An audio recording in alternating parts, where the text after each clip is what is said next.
The story which is mentioned in the Quran more than any other story is the story of Musa alayhi salam, the Prophet of Allah subhanahu wa ta'ala, Musa alayhi salam. As we all know, Musa alayhi salam is one of the 5 great prophets, ulul azm, the prophets which are specifically mentioned in the Quran for their greatness. And there are many, many things which shows the greatness of Musa alayhi salam. For example, our Prophet sallallahu alayhi wasallam, he said that Musa alayhi salam will have the most followers after the Prophet Muhammad sallallahu alayhi wasallam on the day of judgment. Also from the things which shows the greatness of Musa alayhi salam is that he is known as Kalimullah, or the one who spoke to Allah subhanahu wa ta'ala. Today I wanted to focus on one aspect of the story of Musa alayhi salam. It is an amazing story found in the Quran. Most of the story I will narrate now is from the Quran. And the story is an amazing story. And again, it points to the veracity or the truthfulness of the Prophet Muhammad sallallahu alaihi wasallam, that he came with revelation from Allah subhanahu wa ta'ala. And the story today is the story of Musa alayhi salam and the golden calf. Musa alayhi salam and the golden calf, a story which you may or may not have heard of before. The story is found mainly in Surah Taha and also in Surah Al-A'raf, and also there is reference to the surah in Surah Al-Baqarah. And it should not be confused with the cow. The Baqarah, Surah Al-Baqarah, which is the 2nd chapter in the Quran, is called the cow. This is also part of the story of Musa alayhi salam. However, it has nothing to do with the calf, which is a baby cow. The story of Musa alayhi salam in the Quran consists of 2 parts. First of all, we have the part before the demise, before the destruction of Fir'aun. This is part 1 of his story. And we find in the Quran, when Allah subhanahu wa ta'ala refers to many of the Anbiya, the story ends there. Like for example, the people of Thamud, and the people of Aad, and the people of Madian. That we find that the people, they were in conflict with their prophets. And then the people, they were destroyed, and the prophets, they succeeded. And the story ends there. However, the story of Musa alayhi salam, we find that it's as though Musa alayhi salam, he had 2 lives. We have this part of his story up to the destruction of Fir'aun. And then we have the part of the story after Fir'aun. It's as though, as some of the scholars of tafsir, they said, it's as though Musa alayhi salam, he had 2 major stories in the Quran. So we start the story from the destruction of Fir'aun. And we all know the story of Fir'aun. He was a man who claimed the rububiyyah. He claimed to be Allah subhanahu wa ta'ala. And in the end, Allah ta'ala, he drowned him in the Red Sea. And the people of Musa alayhi salam, they crossed the Red Sea to safety. So the people of Musa alayhi salam, they should have been grateful to Allah subhanahu wa ta'ala for having rescued them from Fir'aun. Fir'aun was the worst oppressor in the history of mankind. They should have been grateful. However, were they grateful? And the answer is that no, the children of Israel, the Yahud, they were not grateful. Allah subhanahu wa ta'ala time and time again reminds them of the favors He bestowed upon them. So Allah subhanahu wa ta'ala, He said to Musa alayhi salam, I want you and the children of Israel to come to Mount Tur, which is a mountain. I want you to come to the right-hand side of Mount Tur to receive revelation. To receive the revelation of the Torah, which is a book we believe in. We believe it in a general sense, meaning that it was a revelation to Musa alayhi salam. However, it has no longer been preserved. So this was an appointment which Musa alayhi salam had with Allah subhanahu wa ta'ala in Mount Tur. However, Musa alayhi salam, he was very, very keen. He was eager to meet Allah subhanahu wa ta'ala. So he left the people behind and he raced to Mount Tur to speak to Allah subhanahu wa ta'ala. And before he left for Mount Tur, he knew the nature of the children of Israel. And he decided that he would leave his brother. And his brother was also a prophet, Harun. And he left Harun as the Khalifa. He left Harun to be in charge of the people during his absence, when he had gone to receive the teachings of the Torah. And Allah subhanahu wa ta'ala, He says, وَقَالَ مُوسَى لِأَخِيهِ هَارُونَ اخْلُفْنِي فِي قَوْمِي وَأَصْلِحْ وَلَا تَتَّبِعْ سَبِيلَ الْمُفْسِدِينَ. That, O Harun, that look after the people, look after the children of Israel, and be good and don't be corrupted. Even though this advice may appear to be very, very severe. However, Musa alayhi salam, he knew the nature of the children of Israel. So he gave clear instructions to Harun that watch these people. We've just been saved from Fir'aun. Watch them while I go and speak to Allah subhanahu wa ta'ala for 40 nights. So Musa alayhi salam, he went to the Tur and he was engaged in receiving tablets. Not the kind of tablets you get in PC world. He was receiving tablets which were lawh, which is tablets of stone. On them were inscribed the teachings of the Torah. So Musa alayhi salam, he received these tablets one after another. And then Allah subhanahu wa ta'ala, during one of these nights, He informed them that, do you know what has happened to the children of Israel? Allah ta'ala says, قَالَ فَإِنَّا قَدْ فَتَنَّا قَوْمَكَ مِنْ بَعْدِكَ وَأَضَلَّهُمُ السَّامِرِي. That your people have been corrupted. We have corrupted your people, meaning by the power of Allah, by the mashi'ah of Allah, by His will, your people, they have been corrupted in your absence. Even though you left Harun in charge, your people, they have been destroyed, or they are on the verge of destruction. And the man who has destroyed them is a man called Samiri. So Musa alayhi salam, he was overcome. He was overcome that I have left Harun in charge of the people of Israel, the children of Israel, and I have gone to receive the Tawrat. And now Allah subhanahu wa ta'ala has informed me that people have become corrupted. And Allah subhanahu wa ta'ala, He says, وَرَجَعَ مُوسَى إِلَىٰ قَوْمِهِ غَضْبَانَ أَسِفًا. And Musa alayhi salam, he raced back to find the children of Israel. غَضْبَانَ أَسِفًا. He was full of regret and he was furious. Musa alayhi salam, he was really angry. And I'll tell you in a moment how angry he was. So what had happened to the children of Israel while Musa alayhi salam had been on the Mount Tur? What had happened to them was that when they crossed the Red Sea, fleeing from Fir'aun, they had with them a huge quantity of gold. Where did this gold come from? They had borrowed this gold from the Copts. From the Copts, from the followers of Fir'aun, they had borrowed a large amount of gold. However, when it came to the time when they should cross the Red Sea, they took the gold with them. So now they had a dilemma, that they had been rescued from Fir'aun, however they had with them a large quantity of gold, which did not belong to them. This was borrowed gold. So then they started discussing with one another, that what should we do with this gold? What should we do with this gold? So they dug a huge pit, and they deposited all the gold within the pit. And they didn't know what to do with the gold. Is this gold stolen? Do we have a right to take this gold? So they were debating. And then there came a man called Samiri. And Samiri is mentioned several times in the Quran. And as Samiri, he had seen something. That when Musa alayhi salam and his people had been rescued from Fir'aun, Jibreel alayhi salam, the angel of revelation, he had descended. And he had descended on a horse. Again, the details of this are found in the Quran, in Surah Taha and Surah Al-A'raf, if you want to refer to it. So he had been rescued. Musa alayhi salam had rescued his people, and Jibreel alayhi salam, the angel of revelation, had descended on a horse. And then when he had descended on a horse, this person called Samiri, and it said that Samiri, he was a worshipper of cows, a bit like a Hindu. He was a worshipper of cows, and he had joined up with the people of Israel, the children of Israel, even though he was not really from them. And when Jibreel alayhi salam came on the horse, he saw the hoof of the horse striking the ground.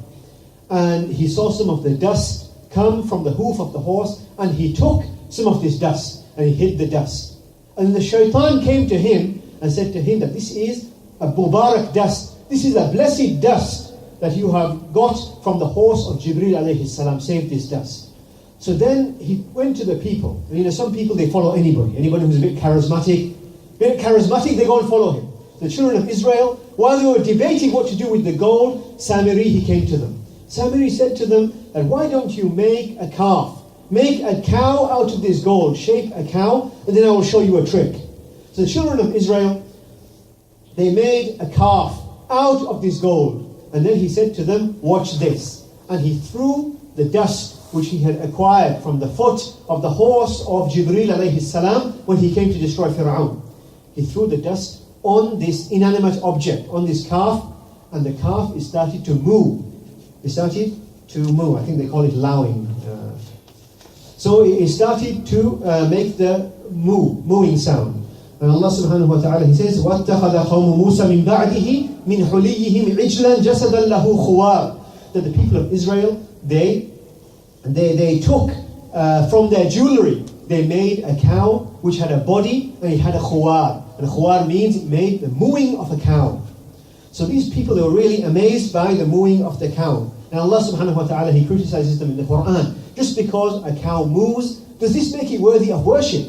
Does this make it worthy of worship? Allah Ta'ala says in the Quran, أَفَلَا يَرَوْنَ أَلَّا يَرْجِعُ إِلَيْهِمْ قَوْلًا وَلَا يَمْلِكُ لَهُمْ ضَرًّا وَلَا نَفَعًا. That do they not see that this cow, it cannot speak to them, nor can it benefit them, nor can it harm them? How can it be worthy of worship? Just like, maybe you remember a few years ago, in one of the Hindu temples, there was this Ganesh, this elephant god. Maybe you've seen a picture of Ganesh, he's got about 10 arms. So this elephant god, he started drinking milk. Maybe you remember this, that the Hindus, I think it was in Willesden, in one of the mandirs, in Willesden, that they gave it a glass of milk. The statue and this elephant god, he started drinking the milk. So the Hindus were very, very amazed. And they decided to worship this Ganesh, wal-iyadu billah, even more. And maybe it was just limestone, it was absorbing capillary action, it was absorbing the milk. I don't know what the real reason was, or maybe it was just the jinn. And similar to this, the Catholics, every now and then you hear about the Virgin Mary, the statue they worship, that the statue, it bleeds blood, tears of blood. Maybe you see this. Or maybe you heard about some Muslims worshipping aubergines, that they cut open an aubergine and they found seeds in the shape of Allah. So this aubergine became a holy aubergine, or a tree making the shape of Allah with its branches. So people, they're fooled by silly things, that anything, and they believe it becomes holy. So similarly, the children of Israel, they saw this calf made of gold and it started to move. And they thought, this is worthy of worship. And Samiri, he encouraged them. He said, Musa alayhi salam, he told you to worship this calf, that you should worship this calf. So the people, they started to worship this golden calf that was moving. So Musa alayhi salam, he was informed by Allah subhanahu wa ta'ala that your people, they have fallen into shirk. That you came to receive the revelation, and your people, look what they're doing under the misguidance of Samiri.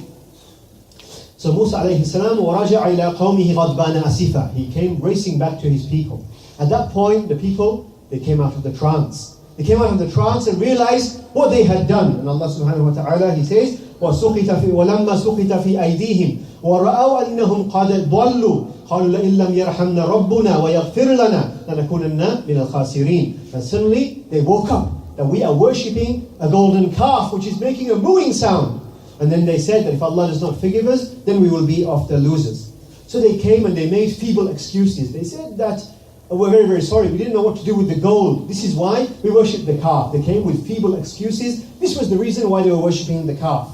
So Musa alayhi salam, what did he do? He was furious. He was furious to the point that he lost control. He lost control. Like some of the ulama, they said, if you divorce your wife, there's some people, when they become so angry, it's like they're intoxicated with anger. They lose control because of the rage. They don't know what they're doing. So this divorce does not count if you're in such a state of anger that you don't know what you're doing. So Musa alayhi salam, his anger reached that level. Not because he was proud that I am one of the senior prophets, how dare they disobey me. Rather, he was angry for the sake of Allah subhanahu wa ta'ala. What did he do? The first thing he did was the tablets he had collected from Allah subhanahu wa ta'ala, he threw them on the ground. And Allah subhanahu wa ta'ala, He says, وَأَلْقَى الْأَلْوَاحَ وَأَخَذَ بِرَأْسِ أَخِيهِ يَجُرُّهُ إِلَيْهِ. The first thing he did was the Torah. He threw the Torah on the ground. Why did he throw the Torah on the ground? Because of his anger. The people, they lose control of their limbs when they reach a certain level of anger. His blood was boiling at the children of Israel. Yet again, they had disobeyed him. So he threw the tablets on the ground and the tablets became scattered. If he had done this intentionally out of disrespect, this was an action of disbelief. If someone throws the Quran on the ground out of disrespect, then he is a kafir. However, he did not do it out of disrespect, it was because of his anger. The second thing he did was he went to Harun alayhi salam and he went for his jugular. And in the Quran, we learn he took hold of his head. He took hold of the head of Harun. He had left Harun in charge, and the people, they had gone astray under the misguidance of Samiri. And Allah subhanahu wa ta'ala tells us elsewhere in the Quran, قَالَ ابْنَ أُمَّ لَا تَأْخُذْ بِلِحْيَتِي وَلَا بِرَأْسِي. That Harun alayhi salam, that Musa alayhi salam is a very, very powerful man. He's a bit like Umar radiallahu anhu. While Harun alayhi salam is a very gentle man, very small man, a bit like Abu Bakr as-Siddiq radiallahu anhu. And this is how Allah subhanahu wa ta'ala has created man, that one balances the other. You have hard and you have soft. How do they say? Good cop, bad cop. So similarly, just like Umar and Abu Bakr, we had Musa and Harun, the good cop and bad cop. So Musa alayhi salam, he grabbed hold of his head and he also took hold of his beard. And by the way, this proves that the Anbiya, that they had beards. Not only did they have beards, but they had big beards, because you can't grab hold of a designer beard. So he had a big beard and he took hold of his beard and he started pulling him by the head. Why was he doing this? So Harun alayhi salam, he was now getting some GBH. So what did he do? He said, Ya ibn Ummah, Ya ibn Ummah, the O son of my mother. Why did he mention this, even though they both had the same mother and the same father? He mentioned this because the mother is a depiction or the source of mercy. So he reminded him that, oh my brother, we are from the same mother, that have mercy upon him. However, Musa alayhi salam, he wasn't interested in no nepotism. He wasn't interested in no nepotism. Rather, he was taking him to account more than anybody else because he was in charge. Anyone who is in charge, he carries the cannon. So Musa alayhi salam is about to assault his brother. And he begged his brother for mercy. And he said to him, قال ابن أمة إن القوم استضعفوني وكادوا يقتلونني فلا تشمت بي الأعداء ولا تجعلني مع القوم الخاسرين مع القوم الظالمين. He said to his brother that I tried to stop them worshipping this calf. However, they made me weak and not as strong as you are. And they almost killed me. When I tried to stop them, they almost killed me. They didn't listen to me. Even though I am also a prophet, they did not listen to me. So don't do this to me, and especially don't do this to me in front of the people. That sometimes a conflict, it should be kept within the house. Like, for example, a conflict between a husband and a wife. In some situations, you have to involve other people. In other situations, you don't wash your laundry in public. You don't open up every ikhtilaf to the public. So he said to his brother, فَلَا تُشْمِتْ بِيَ الْأَعْدَاءِ. Don't make the enemy happy by showing that you and I were partners in da'wah. Don't let the enemy know that we have an ikhtilaf, that I have become deficient in some way. And really, Harun alayhi salam, he was not deficient. Allah subhanahu wa ta'ala says in the Quran, لَقَدْ قَالَ لَهُمْ هَارُونُ مِنْ قَبْلُ يَا قَوْمِ إِنَّمَا فُتِنْتُمْ بِهِ وَإِنَّ رَبَّكُمُ الرَّحْمَنُ فَاتَّبِعُونِي وَأَطِيعُوا أَمْرِي. He said to him, that Harun has said to his people, that, oh people, you are being corrupted. Samiri has come and he is trying to corrupt you. That worship your Lord who is Ar-Rahman. Worship Allah and obey me. Don't obey As-Samiri. However, the people, most of the children of Israel, they obeyed As-Samiri and they started to worship the calf. So Musa alayhi salam, he then calmed down and he picked up the scattered tablets of the ground, the Torah, and he realized that he had made a mistake. He should have asked Harun alayhi salam what happened. However, his anger reached such a level that he went for the jugular. So then, which is really something nice that Musa alayhi salam did, he made a dua. And he said, قَالَ رَبِّ اغْفِرْ لِي وَلِأَخِي وَأَدْخِلْنَا بِرَحْمَتِكَ وَأَنْتَ أَرْحَمُ الرَّاحِمِينَ. He said, Ya Allah, forgive me. I've made a mistake. I almost assaulted my brother. Now forgive me and forgive my brother. And you are the most forgiving. So he made dua for himself and for his brother, for Allah to forgive them. So how did Musa alayhi salam, what did he do then? Then he decided to confront a Samiri. So he went to Samiri. And he said to Samiri, قَالَ فَمَا خَطْبُكَ يَا Samiri. That what's wrong with you, Ya Samiri? So Samiri explained himself. قَالَ بَصَرْتُ بِمَا لَمْ يَبْصُرُوا بِهِ فَقَبَلْتُ قَبْدَةً مِنْ أَثَرِ الرَّسُولِ فَنَبَذْتُهَا وَكَذَلِكَ سَوَّلَتْ لِي نَفْسِي. He said, I saw something which the other people, they did not see. I saw Jibreel alayhi salam on his horse. I saw the dust coming off the hoof of the horse of Jibreel. And I took the dust and I threw it. And the shaitan, سَوَّلَتْ لِي نَفْسِي. That the shaitan told me to do this. This is why I did it. So Musa alayhi salam, he told him what his punishment would be for misguiding the children of Israel and making them worship a statue. He told him, قَالَ فَاذْهَبْ فَإِنَّ لَكَ فِي الْحَيَاةِ أَن تَقُولَ لَا مِسَاسٍ. That go, that from today onwards, nobody will ever touch you ever again. You become, like the Hindus, they have it, the untouchables. You have become untouchable. And nobody, you are now exiled. You are now in solitary confinement. Nobody will touch you, and you can touch nobody. People will find you ugly, and they will never approach you. وَإِنَّ لَكَ مَوْعِدًا لَن تُخْلَفَ. And for you in the hereafter is an appointment which you will not fail in meeting. Meaning that Allah will punish you in this dunya by exiling you, and in the akhirah you will be punished, such that he is a continuous example to the people of the end of those who teach other people to do shirk. Then Musa alayhi salam, he had a very, very busy day. He first of all dealt with the people, and then he dealt with Harun alayhi salam, then he went to Samiri, and then he came to the calf. What did Musa alayhi salam do to the golden calf? He did to the golden calf the same as Ibrahim alayhi salam did to the statues. The same as the Prophet sallallahu alayhi wasallam did to the statues within the Kaaba on the day of the Fath. He smashed them all. So Musa alayhi salam, he came, and Allah subhanahu wa ta'ala, he tells us in the Quran, and Musa alayhi salam, he burnt the calf. And then he scattered the ashes of the calf in the sea, just so nobody could ever come and use any fragment of the calf. Such was the great sin of worshipping this golden calf. It is said in some narrations that Musa alayhi salam then wanted to identify the culprits from the children of Israel. And he said that all of you should drink from this water, from the water of this sea. And then I will tell you that who worshipped the calf and who did not worship the calf. So then they drank from the seawater in which the ashes had been scattered in this water. And when they drank the water, the ashes, they stuck to the lips of the ones who had worshipped the calf. And then they knew the people who had worshipped the calf. So what was the punishment of those who worshipped the calf? Allah subhanahu wa ta'ala, He says in the Quran, in Surah Al-Baqarah, وَإِذْ قَالَ مُوسَى لِقَوْمِهِ يَا قَوْمِ إِنَّكُمْ ظَلَمْتُمْ أَنفُسَكُمْ بِاتِّخَاذِكُمُ الْعِجْلِ. The word ijl means a calf. فَتُوبُوا إِلَى بَارِئِكُمْ فَاقْتُلُوا أَنفُسَكُمْ ذَلِكُمْ خَيْرٌ لَكُمْ عِنْدَ بَارِئِكُمْ فَتَابَ عَلَيْكُمْ. So Allah subhanahu wa ta'ala, He says, He told the children of Israel that the only way you can repent is that you must kill the ones who worship the calf. And there are some narrations, for example, in the collection of Ibn Kathir, in Al-Bidayah wal-Nihaya, which say that a cloud emerged. And then the ones who had not worshipped the calf, they unsheathed their swords. And then there was a massacre. That the ones who, in darkness, the ones who had not worshipped the calf, they killed the ones who had worshipped the calf. And then the cloud, it moved away, and there were 70,000 dead on that day. The 70,000 of the Yahud, they had worshipped the golden calf. And the only way they could repent from this was by killing the ones who had not worshipped the calf, had to kill the ones who worshipped the calf. And in this way, Allah subhanahu wa ta'ala, He accepted their repentance. Wa sallallahu wa sallam ala nabiyyina Muhammad.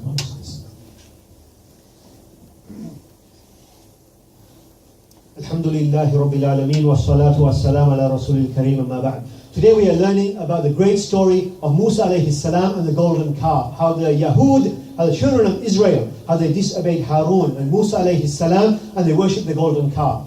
In this story there are many, many lessons. When I was researching this story, I came across a lot of material extracting lessons, and this is the way the Quran should be. The Quran is not just for Taraweeh, the Quran is for lessons to be learned.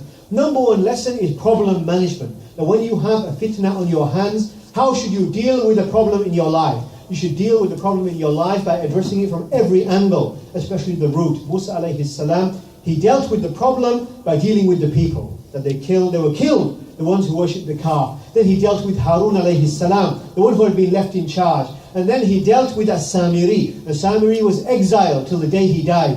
And then he dealt with the calf, and the calf was obliterated, and his fragments were scattered in the sea. So Musa alayhi salam, he used a comprehensive management plan to contain this fitna which had led to the people worshipping other than Allah subhanahu wa ta'ala.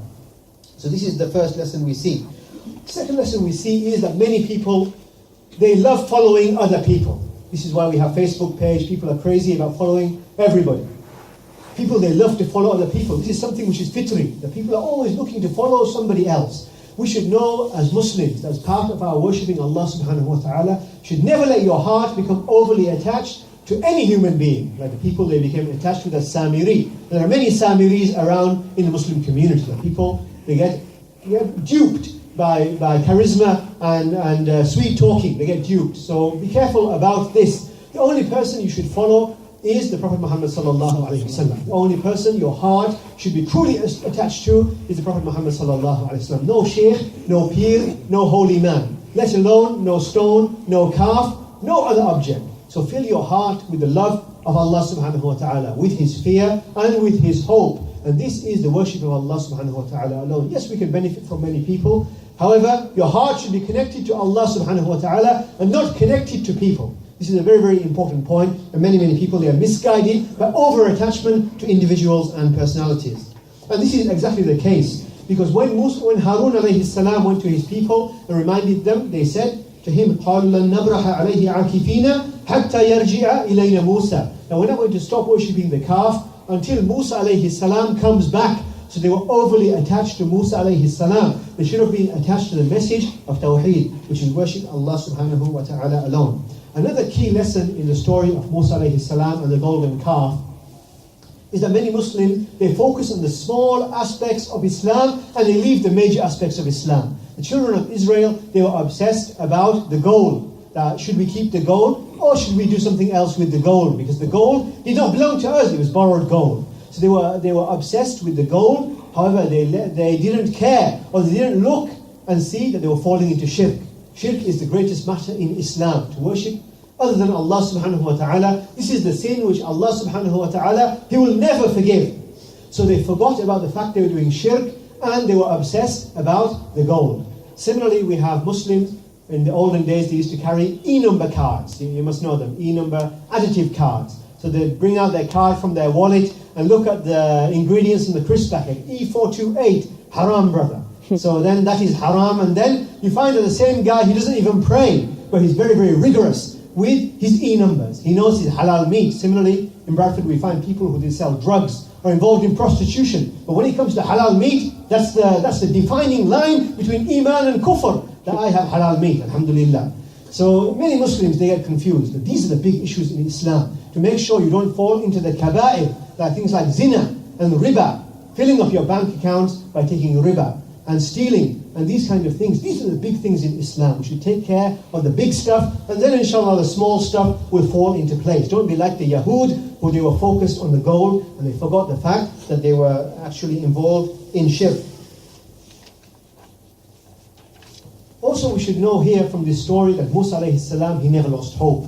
Even though the children of Israel, they were the most obstinate of people. They were the most arrogant of people. Look how many favors of Allah subhanahu wa ta'ala they received. Allah subhanahu wa ta'ala sent to Musa alayhi salam 9 signs to show them that only Allah should be worshipped. Allah subhanahu wa ta'ala saved them from Fir'aun. Is this not enough? Allah subhanahu wa ta'ala, He sent for them quails to eat, but yet they asked for something which was less. They asked for onions and for garlic. Allah subhanahu wa ta'ala ordered them to go and make jihad, and instead they said, no, you and your God, go and make jihad. You, Musa alayhi salam. So they denied Allah subhanahu wa ta'ala. They used to kill the Anbiya.